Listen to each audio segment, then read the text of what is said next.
അപ്പോൾ 2 ദിവസം പനി നീരുച്ചൊക്കെ ആയതുകൊണ്ട് പുതിയ സിനിമകൾ കാണാൻ പറ്റിയിട്ടുണ്ടായിരുന്നില്ല. ദേവദൂതൻ കണ്ടു. ദേവദൂതൻ ഫസ്റ്റ് ഡേ തന്നെ വെള്ളിയാഴ്ച മോർണിംഗ് ഷോ തന്നെ കയറി കണ്ടു. സത്യം പറഞ്ഞാൽ ദേവദൂതൻ കാണുമ്പോൾ എനിക്ക് പനി ഉണ്ടായിരുന്നു, പനി നീരുച്ചയ്ക്ക് ഉണ്ടായിരുന്നു. അത് വെച്ചിട്ടാണ് ദേവദൂതൻ ഫസ്റ്റ് ഡേ തന്നെ കയറി രാവിലത്തെ ഷോയ്ക്ക് തന്നെ കയറിയത്.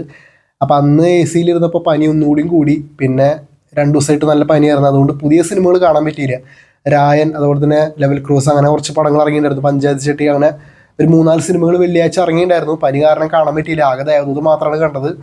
അപ്പോൾ ഇന്നാണൊക്കെ മാറി ഞാനിപ്പോൾ ഇന്ന് ഒരു പുതിയ സിനിമ കണ്ടു. അതാണ് പഞ്ചായത്ത് ചെട്ടി. പഞ്ചായത്ത് ചെട്ടിയാണ് ഇപ്പോൾ പുതിയത് കണ്ട സിനിമ. അപ്പം അതിൻ്റെ റിവ്യൂ ആണ് നമ്മളിപ്പോൾ പറയാൻ പോണത്. അപ്പോൾ സിനിമയെ പറ്റി പറയുകയാണെങ്കിൽ എനിക്ക് പേഴ്സണലി സിനിമ ഇഷ്ടപ്പെട്ടില്ല. വർക്കാവാത്തൊരു പടം. ഞാൻ പ്രതീക്ഷിച്ചത് വെച്ചിട്ടുണ്ടെങ്കിൽ മറിമായം ടീമിൻ്റെ പടമായതുകൊണ്ട് തന്നെ ഞാൻ മറിമായം കാണുന്ന ആളെന്നല്ല, അത് വേറെ കാര്യം. പക്ഷെ മറിമായത്തിൻ്റെ ചില എപ്പിസോഡുകൾ ഇങ്ങനെ സോഷ്യൽ മീഡിയയിൽ ട്രെൻഡ് ആവുമല്ലോ. നിങ്ങളും കണ്ടിട്ടുണ്ടാവും മറിമായത്തിന് ചില രാഷ്ട്രീയക്കാരിട്ട് കൊടുക്കുന്ന ചില എപ്പിസോഡുകളൊക്കെ FB ട്രെൻഡ് ആവാറൊക്കെ ഉണ്ട്. വീഡിയോസും കാര്യങ്ങളൊക്കെ FB ഇൻസ്റ്റയിലൊക്കെ ട്രെൻഡ് ആകുമ്പോൾ അപ്പോൾ അതൊക്കെ നമുക്ക് ഭയങ്കര ഇഷ്ടമാണ്. അപ്പോൾ അവരൊരു സിനിമ വരാമെന്ന് പറയുമ്പോൾ നമ്മൾ അത്യാവശ്യം നല്ലൊരു കോമഡി എൻ്റർടൈൻമെൻ്റ് ഒക്കെയാണ് പ്രതീക്ഷിക്കണം.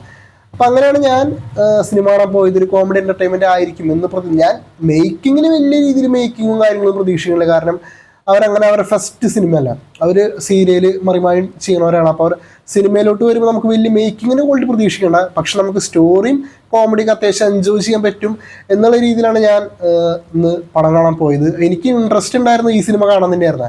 രായം കാണാനും ലെവൽ ക്രോസ് കാണാനും എനിക്ക് വലിയ താല്പര്യം ഉണ്ടായിരുന്നില്ല. ഇത് കാണാനായിരുന്നു കുറച്ചുകൂടി ഇൻട്രസ്റ്റ്. കാരണം ഇതിൻ്റെ പോസ്റ്റേഴ്സും ട്രെയിലറൊക്കെ കണ്ടപ്പോൾ ചെറിയൊരു ഇഷ്ടം തോന്നി. കോമഡി എൻ്റർടൈൻമെൻറ്റ് ആയിരിക്കും എന്ന് പ്രതീക്ഷിച്ചാണ് നമ്മളിന്ന് തിയേറ്ററിലേക്ക് പോയത്. സിനിമ പൂർണ്ണമായും നിരാശപ്പെടുത്തി എന്ന് തന്നെ പറയാം. അതുപോലൊരു സിനിമയായിരുന്നു.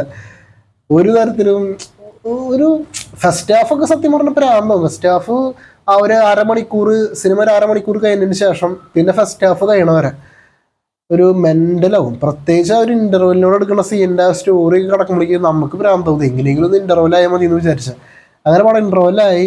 പിന്നെ സെക്കൻഡ് ഹാഫ് തുടങ്ങി. സെക്കൻഡ് ഹാഫ് തുടങ്ങിയപ്പോൾ ചില സീനുകൾ കുറച്ച് രസമായിട്ട് ഇങ്ങനെ കണ്ടുവന്നു. ചില സീനുകൾ സെക്കൻഡ് ഹാഫിൽ കണ്ടുവന്നെങ്കിലും ക്ലൈമാക്സ് പൊന്നെ വെറുപ്പിച്ചെന്ന് പറഞ്ഞിട്ടുണ്ടല്ലോ. നമ്മുടെ ഇറങ്ങിപ്പോയാലോ എന്ന് വിചാരിച്ച രീതിയിലായിരുന്നു സിനിമയുടെ ആ ഒരു അവസാനത്തെ 15 മിനിറ്റ്. ഊള സ്റ്റോറി, അയ്യോ ഒരു വൃത്തികെട്ട സ്ക്രിപ്റ്റ്. മറിമായം ചെയ്യണവരെ ചിന്തിച്ചു പോകുന്ന രീതിയിലാണ് ഈ സിനിമയുടെ സ്ക്രിപ്റ്റ്. ഒരു അതിരി രാഷ്ട്രീയവും അവിഹിതവും അതും ഇതൊക്കെ കൂടി കുത്തി കയറിയിട്ടുള്ള ഒരു ചവറ് സാധനമാക്കി മാറ്റിയവർ. കോമഡി എന്നൊക്കെ പറയാൻ മാത്രം 1-2 കോമഡീസ് നമുക്ക് ചെറിയൊരു ചിരി വരും. 1-2 കോമഡീസ് ചെറിയൊരു ചിരി വരും എന്നല്ലാതെ പ്രത്യേകിച്ച് ഒന്നും തന്നെ തോന്നാത്ത ഒരു സിനിമ. എനിക്ക് പേഴ്സണലി ഒട്ടും വർക്കാവാത്ത ഒരു പടം. കാണാൻ താല്പര്യമുള്ളവർ കണ്ടു നോക്കാം. അപ്പോൾ ഞാൻ സിനിമയുടെ ഉള്ളിലോട്ട് കിടക്കുന്നുണ്ട്. സിനിമയുടെ ഉള്ളിലത്തെ കഥയെ പറ്റിയൊന്നും ഞാൻ പറയണില്ല. ഞാൻ ഒറ്റ റിവ്യൂലും പറയാറില്ല. മറ്റ് റിവ്യൂസൊക്കെ സിനിമയുടെ റിവ്യൂ പറയുമ്പോൾ എന്താ കഥയുടെ പശ്ചാത്തലം, ആ കഥയുടെ ഇത് കാര്യങ്ങളൊക്കെ പറയുമെങ്കിലും ഞാൻ അതിലോട്ട് ഞാൻ കിടക്കുന്നില്ല. അത് നിങ്ങൾ സിനിമ നിങ്ങൾ തന്നെ കണ്ടോട്ടെ. അതിപ്പോൾ സിനിമ നല്ലതായാലും മോശമായാലും നമ്മൾ കാണണല്ലോ. അപ്പോൾ അത് നിങ്ങൾക്ക് കാണാനുള്ളതായതുകൊണ്ട് നമ്മൾ സിനിമയുടെ ഉള്ളിലോട്ട് കയറി അതിൻ്റെ കഥയുടെ രീതി അത് ഇതൊന്നും നമ്മൾ പറയണില്ല. അതൊക്കെ നിങ്ങൾ കണ്ട് തീരുമാനിക്കാം. എന്തായാലും എൻ്റെ അഭിപ്രായം ഇതാണ്. എനിക്ക് സിനിമ വർക്കായില്ല. എനിക്ക് തൃപ്തി തരാത്തൊരു സിനിമയായിരുന്നു. കാണാൻ താല്പര്യമുള്ളവർക്ക് കണ്ടു നോക്കാം. പിന്നെ ഞാൻ ദേവദൂതൻ കണ്ടിട്ടുണ്ടായിരുന്നു. ദേവദൂതൻ കിടന്ന എക്സ്പീരിയൻസ് ആയിരുന്നു കേട്ടോ. ഡോൾബി അറ്റ്മോസ് 4K ഇപ്പോഴത്തെ റീമാസ്റ്റർ വെർഷൻ അടിപൊളിയായിരുന്നു. സാധിക്കുന്നവരാണെങ്കിൽ ദേവദൂതൻ കണ്ടിട്ടുള്ളവരാണെങ്കിൽ ഒന്ന് പോയി കണ്ടു നോക്കിക്കോളൂ. പിന്നെ വേറൊരു കാര്യം, ദേവദൂതൻ 2 മണിക്കൂർ 12 മിനിറ്റ് ഉള്ളൂ. ആദ്യത്തെ ദേവദൂതൻ പോലെ 2 മണിക്കൂർ 46 മിനിറ്റ് ഒന്നുമില്ല, കുറച്ച് നേരമുള്ളൂ. കാരണം അനാവശ്യമായിട്ടുള്ള സീൻസൊക്കെ കട്ട് ചെയ്ത് ഒട്ടും ലാഗില്ലാണ്ട് കറക്റ്റ് ആ സിനിമയ്ക്ക് ആവശ്യമായിട്ടുള്ള കാര്യങ്ങൾ മാത്രം വെച്ചിട്ടാണ് ഇപ്പോൾ പുതിയ വെർഷൻ ഇറക്കിയിരിക്കുന്നത്.